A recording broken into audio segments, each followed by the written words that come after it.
हम लोगों ने मोनोपोल डिस्ट्रीब्यूशन और डाइपोल डिस्ट्रीब्यूशन इसकी चर्चा थोड़ी विस्तार में की। मोनोपोल डिस्ट्रीब्यूशन का मतलब जो चार्ज डिस्ट्रीब्यूशन है उसमें टोटल चार्ज, जिसको हम लोग मोनोपोल मोमेंट कहते हैं, वो ज़ीरो नहीं है। तो अगर टोटल चार्ज है तो फिर हम उसको मोनोपोल डिस्ट्रीब्यूशन कहते हैं। और में जो चार्जेस हैं तो टोटल चार्ज अगर Q है पॉजिटिव या नेगेटिव, तो उसके कारण दूर के पॉइंट्स पर जो पोटेंशियल है 1/r के अनुसार चलता है। इसको हम लोग मोनोपोल डिस्ट्रीब्यूशन कहते हैं। फिर हमने देखा कि अगर ये ज़ीरो हो तब फिर ऐसे डिस्ट्रीब्यूशंस हो सकते हैं, इस प्रकार के डिस्ट्रीब्यूशंस हो सकते हैं जिसमें कि ये टोटल Q ज़ीरो है लेकिन ये चीज़ है P, जिसको हम लोग summation over I QI RI ऐसा लिखते, कहीं पर ओरिजिन बना करके ये RI वेक्टर जो ith चार्ज है QI, और फिर सबका जोड़, ये क्वांटिटी डिसाइड करती है कि क्या पोटेंशियल बनेगा, और वो पोटेंशियल 1/r² के अनुसार चलता है। जो V है पोटेंशियल, ये 1/r² के अनुसार चलता है। इसके हमने कई सारे उदाहरण लिए, और एक जनरल उसके लिए अगर आप करें तो उसके लिए पोटेंशियल का हमने एक्सप्रेशन भी लिखा, और वो पोटेंशियल का एक्सप्रेशन में हमने लिखा P डिवाइडेड बाई 4πε0r², और यहाँ cos थीटा। ये थीटा क्या है और ये r क्या है? जिस पॉइंट पर मैं ये पोटेंशियल निकाल रहा हूँ इस चार्ज डिस्ट्रीब्यूशन के कारण, किसी पॉइंट पे, दूर के किसी पॉइंट पे, उसका जो ओरिजिन से डिस्टेंस है वो ये डिस्टेंस r है, और z एक्सिस जो हमने तय किया है उस z एक्सिस के साथ में जो इसका एंगल है वो थीटा है। तो ऐसा करके ये, और इससे आप इलेक्ट्रिक फील्ड भी बना सकते हैं, और वो इलेक्ट्रिक फील्ड स्फेरिकल कोऑर्डिनेट्स का इस्तेमाल करके P/4πε0r²r³ और फिर 2 cos थीटा r कैप यानी unit vector along the radial direction, और plus sine theta theta cap, ऐसे करके इसको लिख सकते हैं। तो ये चीज़ें हम लोगों ने की। फिर हमने sigma not cos theta distribution लेकर के इसका थोड़ा अभ्यास भी किया। अब इससे एक स्टेप और आगे अगर चलें और ऐसा चार्ज डिस्ट्रीब्यूशन हो जिसमें कि अगर हमने टोटल चार्ज इसका देखा, ये RI पर ये QI चार्ज है, टोटल चार्ज देखा वो ज़ीरो है, फिर हमने डाइपोल मोमेंट देखा वो भी ज़ीरो है,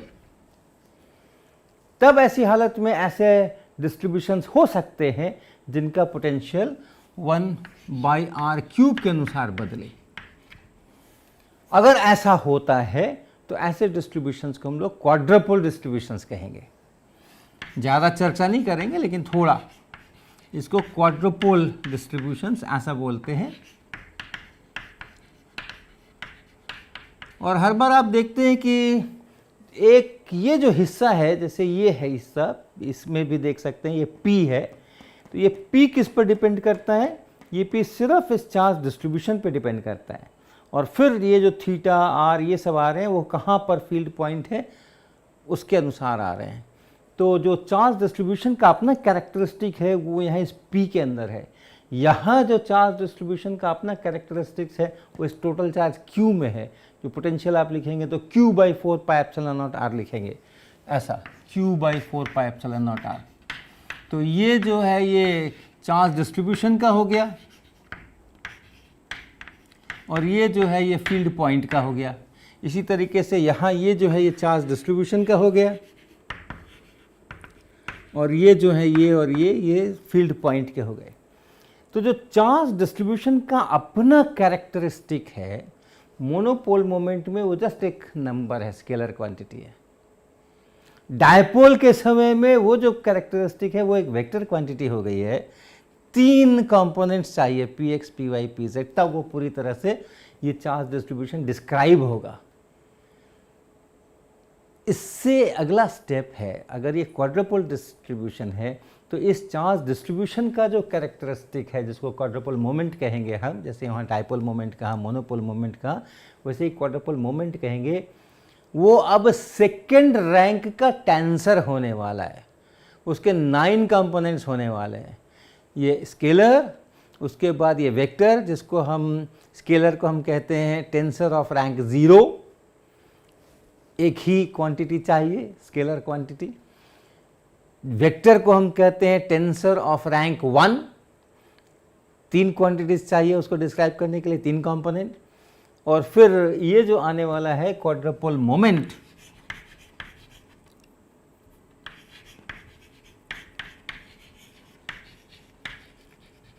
ये अब टेंसर ऑफ सेकंड रैंक आने वाला है। इसके 9 कंपोनेंट्स होंगे जिसको हम क्यू आई जे ऐसे लिख सकते हैं, क्यू आई जे। और आई का जो मान है उसको हम एक्स वाई जेड ऐसा बोल सकते हैं। आई बराबर एक्स होगा या वाई होगा या जेड होगा। उसी तरह जो जे है वो भी एक्स होगा, वाई होगा या जेड होगा। तो अगर एक्स के ये तीनों मान हम, आई के ये तीनों मान हम रख दें और जे के ये तीनों मान हम रख दें तो 9 क्वांटिटीज़ यहाँ से बनती हैं। एक मैट्रिक्स में अगर आप सजाएं तो आई बराबर एक्स रखें, जे बराबर एक्स रखें तो क्यू एक्स एक्स ये कहलाएगा। फिर आई बराबर एक्स रखें, जे बराबर वाई रखें तो क्यू एक्स वाई कहलाएगा, क्यू एक्स जेड कहलाएगा। फिर इसी तरीके से अब आई का एक्स वाला तीनों हो गया, अब आई की जगह पे वाई रखें तो क्यू वाई, और फिर जे की जगह पे एक्स वाई जेड रखें तो Y X, Y Y, Y Z और जेड एक्स, जेड वाई और जेड जेड। ऐसे ये 9 कंपोनेंट्स मिल करके और तब ये क्वाड्रपल मोमेंट डिसाइड होगा। और ये जो 9 कंपोनेंट्स हैं क्यू आई जे हैं उनका क्या एक्सप्रेशन है वो भी मैं स्टेट करूँगा सिर्फ। और वो ऐसा है क्यू आई जे बराबर, मैं कुछ लिख रहा हूँ जो आप नहीं समझेंगे क्या लिख रहा हूँ, तो इसलिए के लिए परेशान नहीं होइएगा, लिखने के बाद मैं समझा दूंगा कि क्या है वो। क्यू के और फिर 3 आर के आई इंटू आर के जे और माइनस आर के स्क्वायर और ये डेल्टा आई जे। हाँ, क्या क्या लिख दिया हमने। आपके पास एक चार्ज डिस्ट्रीब्यूशन है, उसमें कुछ चार्जेस हैं। अभी हम डिस्क्रीट के लिए मैं लिख रहा हूँ, बाद में कंटिन्यूअस के लिए उसी को बदल दूंगा। और आपने यहाँ कहीं पर अपना ओरिजिन सेट किया हुआ है, X Y Z axes set किए हुए हैं, Z axes, Y axes, X axes. अब आप ये जो चार्जेस हैं इन चार्जेस को आप K से डिनोट कीजिए। K बराबर 1 तो ये पहला चार्ज, K बराबर 2 तो दूसरा चार्ज, K बराबर 3 तो तीसरा चार्ज। तो एक एक चार्ज को आप K से डिनोट कीजिए, पहला, दूसरा, चौथा, 8वां, 10वां, जितने चार्जेस हों वहाँ तक वो जाएगा 1 to कैपिटल N, अगर कैपिटल N चार्जेस हैं। तो हमने एक चार्ज पकड़ लिया और वो चार्ज वहाँ पर है QK और उसकी जो जगह है ओरिजिन से उसका जो ये वेक्टर है ये है RK वेक्टर, kth चार्ज का पोजीशन वेक्टर। ये kth चार्ज है QK, उसका ये पोजीशन वेक्टर है RK। और जब हम लिखते हैं RKI, जब हम लिखते हैं RKI तो क्या मतलब, kth चार्ज के पोजीशन वेक्टर का ith कंपोनेंट। और याद रखिएगा ये I जो है x, y या z हो सकता है। तो RKI जब हम लिख रहे हैं तो I का अर्थ है, ये I और J यहाँ पर फिक्स कर दिया है मैंने। तो मान लीजिए मुझे ये वाला चाहिए, QZX के लिए एक्सप्रेशन लिखना है। तो ये I क्या है, ये Z है, I की जगह Z है। और ये J क्या है, J की जगह पर X है। तो ये I और J हमने फिक्स कर दिया। ये वाला चाहिए तो ये I की जगह Z और ये J की जगह X। जहाँ कहीं भी आपको I दिखे तो X सोचिएगा, जहाँ कहीं भी J दिखे, I दिखे तो Z सोचिएगा और J दिखे तो X सोचिएगा। इसी प्रकार से जब हम इसको निकालने जा रहे हैं तो I की जगह पर Y है और J की जगह पर Z है। तो जब हम कहते हैं RKI तो ये क्या है, ये kth चार्ज, ये कंपोनेंट, ये इसका ith component of position vector of kth charge. सोचिए, ये kth चार्ज है, उसका ये पोजीशन वेक्टर है, उसका ith कंपोनेंट।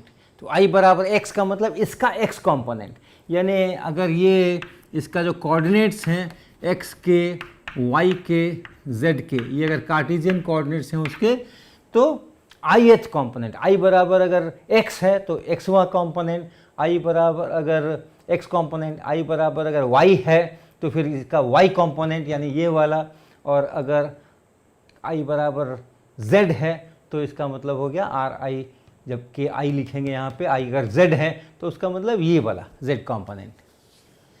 ये इसका मतलब है r के i का, और यही मतलब r के j का हो गया।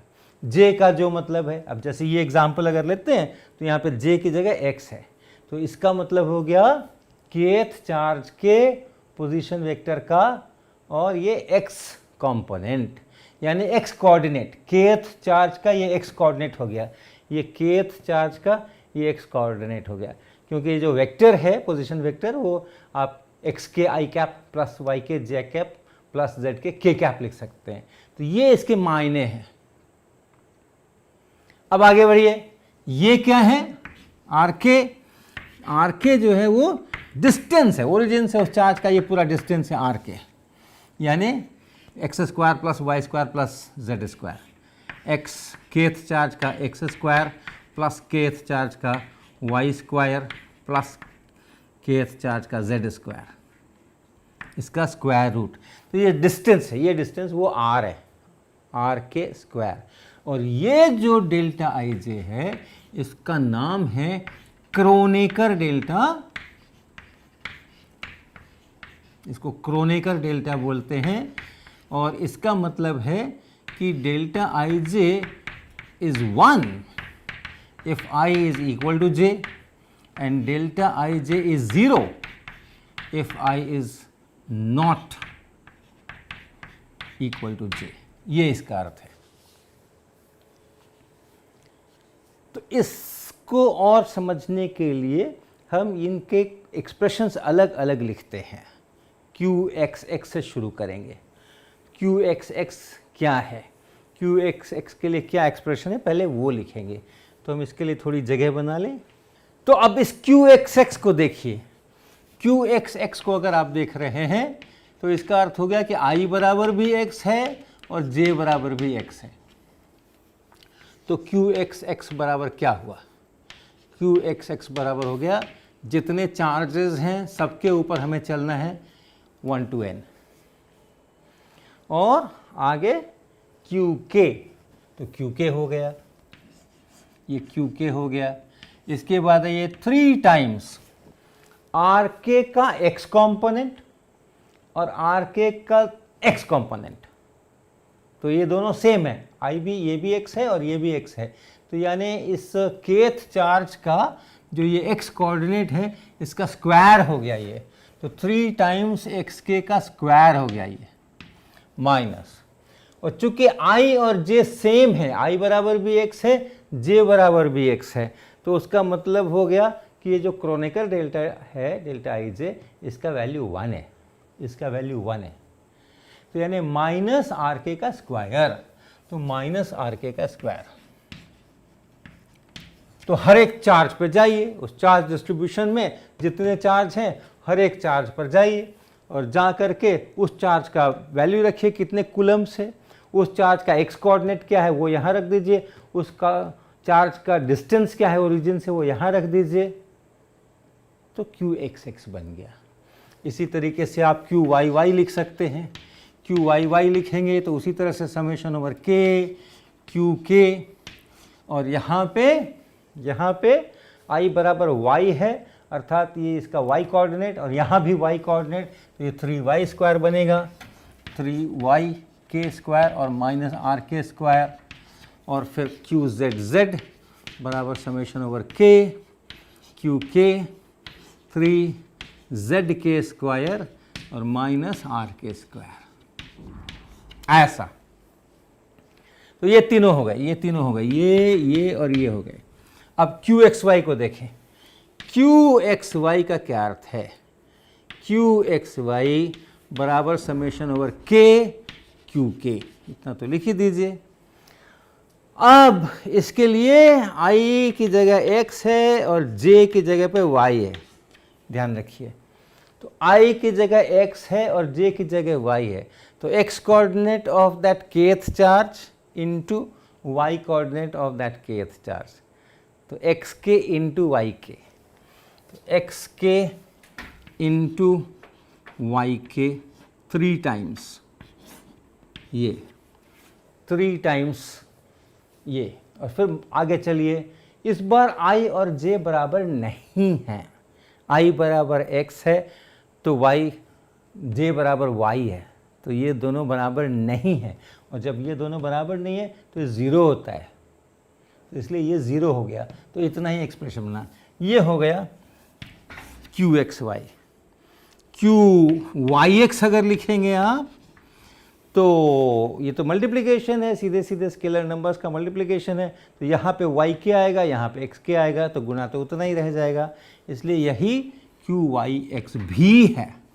ऐसे ही आप बाकियों के लिए लिख सकते हैं, क्यू वाई जेड बराबर क्यू जेड वाई, और ये हो गया समेशन ओवर के क्यू के इंटू 3 टाइम्स, और फिर z और y है तो आप y कंपोनेंट और z कंपोनेंट, यानी y कोऑर्डिनेट और z कोऑर्डिनेट kth चार्ज का, इसको लिख दीजिए क्यू जेड एक्स और क्यू एक्स जेड, ये भी बराबर होंगे, और इसमें इसी प्रकार से चलेगा समेशन ओवर के 3 टाइम्स क्यू के, और इस बार x है और z है तो x के इंटू जेड के, ऐसा।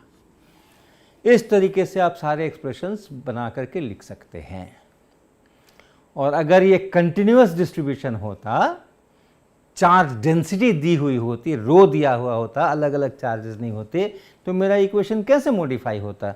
बहुत आसान, बहुत आसान। हम लिखते हैं इसको क्यू आई जे को, Q I J summation over के की जगह पे इंटीग्रेशन होता।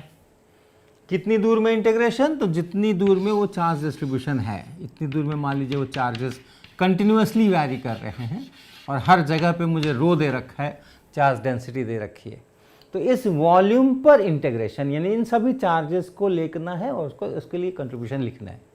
तो समेशन के का ये मतलब हो गया। और डी टॉ जो चार्ज है क्यू के, उसके लिए क्या लिखेंगे हम ऐसा करके और एक छोटा एलिमेंट बनाएंगे वॉल्यूम का डी टॉ, जिसका कोई एक पोजीशन वेक्टर आर होगा, क्योंकि हम इसी के भीतर ही अभी सारे काम कर रहे हैं, इसलिए आर प्राइम नहीं लिख रहे, तो वो पोजीशन वेक्टर है। और वो हम क्या लिखेंगे क्यू के जगह पे, रो एट दैट आर, यहाँ की चार्ज डेंसिटी, क्योंकि चार्ज डेंसिटी वैरी कर सकती है, अलग अलग जगह पे अलग अलग हो सकती है, तो इसलिए rho at r and then d tau, और डी टॉ हम लास्ट में लिखेंगे यहाँ पे। तो चार्ज की जगह पे हमने ये लिख दिया, और इस एक्सप्रेशन की जगह हम क्या करेंगे 3। अब केथ चार्ज कुछ नहीं है, अब जहां आपने ये रो लिया है जिस पोजीशन वेक्टर पे, उस जगह पे जो उसका एक्स कोऑर्डिनेट है, ये यहाँ पे मैंने ये डी टॉ बनाया है, तो इस जगह का जिस पॉइंट पे मैंने वो वॉल्यूम एलिमेंट बनाया है, उसका एक्स कोऑर्डिनेट, उसका वाई कोऑर्डिनेट, उसका जेड कोऑर्डिनेट। तो इसलिए इस बार के लिखने का ज़रूरत नहीं है, सीधा सीधा आर आई, ith कंपोनेंट, ये वाला आई यहाँ आ गया, और उसी तरह से जे यहाँ आ गया, minus r square delta i j. तो ऐसा कर लेंगे। तो इस प्रकार से हम लोग क्वाड्रपोल मोमेंट का एक्सप्रेशंस लिखेंगे, पूरा का पूरा क्वाड्रपोल मोमेंट तैयार करेंगे। और अगर हमें क्वाड्रपोल मोमेंट मिल गया, सभी जीरो हो गए, तो फिर ऑक्टोपोल मोमेंट की बात उठेगी। लेकिन अगर इसमें से कुछ जीरो नहीं है, यानी क्वाड्रपोल मोमेंट है, तब जो पोटेंशियल होगा 1/r³ के अनुसार चलेगा, और वो पोटेंशियल का क्या एक्सप्रेशन होगा वो भी आप देख लीजिए कि क्या एक्सप्रेशन होगा। तो इसके लिए जो v लिखना है मुझे, v एट r, अब ये देखिएगा इस r में और इस r में कंफ्यूज नहीं करना है। ये जो r है ये इसके इसका क्वाड्रुपल मोमेंट निकालने के समय हम इस्तेमाल कर रहे हैं, इसके लिए हम आर लिख रहे हैं, ये सब आर लिखते हैं। लेकिन एक बार इसके वैल्यूज़ मुझे मिल गए, इसके वैल्यूज सारे मिल गए मुझको, अब हम क्या कर रहे हैं, किसी दूर के पॉइंट पर हम अब फील्ड देखने की कोशिश कर रहे हैं। तो पोटेंशियल फील्ड अगर देख रहे हैं, वी अगर देख रहे हैं, तो इस आर पे अब देख रहे हैं, इस पॉइंट, इसके लिए अब आर है। अब इसमें कोई आर नहीं है, इसके अंदर यहाँ पे आर है। एक बार जब इंटीग्रेशन हो गया तो वो सब पे इंटीग्रेशन हो गया, अब अलग से कोई आर वेक्टर बचा नहीं है। तो अब ये जो आर लिख रहे हैं उस फील्ड पॉइंट के लिख रहे हैं।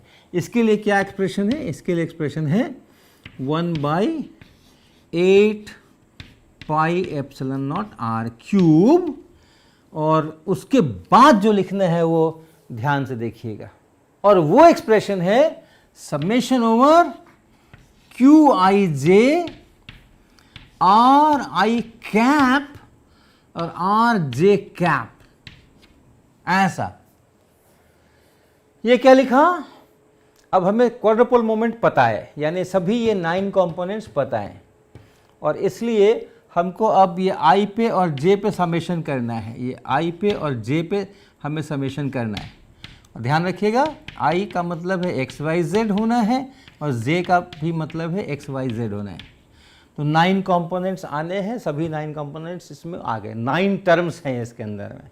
आई बराबर एक्स, जे बराबर एक्स एक टर्म है, आई बराबर एक्स, जे बराबर वाई दूसरा टर्म है। ऐसे करते हुए ये 9 कंपोनेंट्स हैं, और हर एक जो टर्म है 9 टर्म्स में से हर एक जो टर्म है वो ऐसा है। तो क्यू आई जे तो यहाँ से उठा लीजिएगा, और ये जो 2 यूनिट वेक्टर्स देख रहे हैं ये क्या है, जिस पॉइंट पर वो पोटेंशियल चाहिए, जिस पॉइंट पर पोटेंशियल चाहिए उसकी तरफ का यूनिट वेक्टर, ये आर वेक्टर है ये, और इस आर वेक्टर की तरफ का यूनिट वेक्टर, और उस यूनिट वेक्टर का ith कंपोनेंट और jth कंपोनेंट।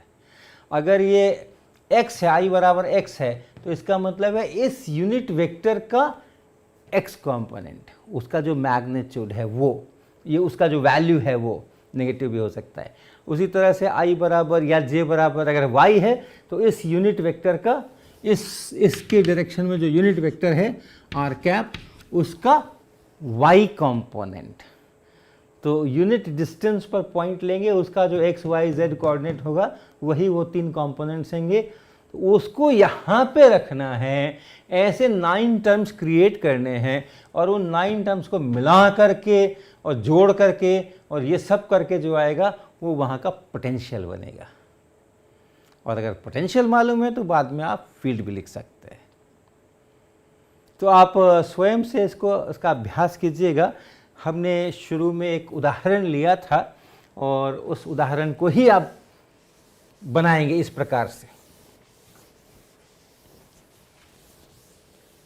और वो उदाहरण ऐसा था कि 3 चार्जेस हैं हमारे पास एक लाइन के ऊपर। एक चार्ज है -q यहाँ, और फिर +2q यहाँ, और फिर -q यहाँ। इसमें डाइपोल मोमेंट भी 0 है और मोनोपोल मोमेंट भी 0 है। टोटल चार्ज इसका 0 है, और डाइपोल मोमेंट भी देखिए, इस 2q को आप q + q सोचिए, इस -q और +q से एक डाइपोल बना, इस -q और दूसरे वाले +q से दूसरा डाइपोल बना, और ये दोनों अपोजिट हैं एक दूसरे के मैग्नीट्यूड्स। ये डिस्टेंसेस बराबर हैं, ये डिस्टेंसेस बराबर हैं, तो ये दोनों के मैग्नीट्यूड्स इक्वल हैं और डायरेक्शंस अपोजिट हैं। टोटल डाइपोल मोमेंट भी 0 है, लेकिन इसका क्वाड्रुपल मोमेंट है। तो आप अपने हिसाब से ओरिजिन लीजिए, यहाँ ओरिजिन ले लीजिए, यहाँ ले लीजिए, कहीं पर भी आप ओरिजिन ले लीजिए, बेहतर है आप यहीं पर लीजिए। और उसके बाद फिर आप के ओरिजिन के बाद x एक्सेस, y एक्सेस और z एक्सेस तय कर लीजिए। x इसी को ले लीजिए और z ले लीजिए, y ले लीजिए। ये अंदर की तरफ जा रहा है, ध्यान रखिएगा, अपना राइट हैंडेड सिस्टम होना चाहिए। तो y अगर चित्र ठीक से बनाना हो तो ऐसा कुछ y इस तरफ अंदर की तरफ जाता हुआ है। x y z एक्सेस बन गए। अब आपको k की जगह एक बार इसके लिए k लिखना पड़ेगा, एक बार इसके लिए k लिखना पड़ेगा। तो k का वैल्यू 1 और 2 दो टर्म्स आने वाले हैं इस QIG में, इस k के लिए। और फिर आपने जिसको चूज़ किया वो लिखिए, और उसका जो x coordinate, y coordinate, z coordinate है, अभी केवल x है, y और z यहाँ पे 0 है इस उदाहरण में।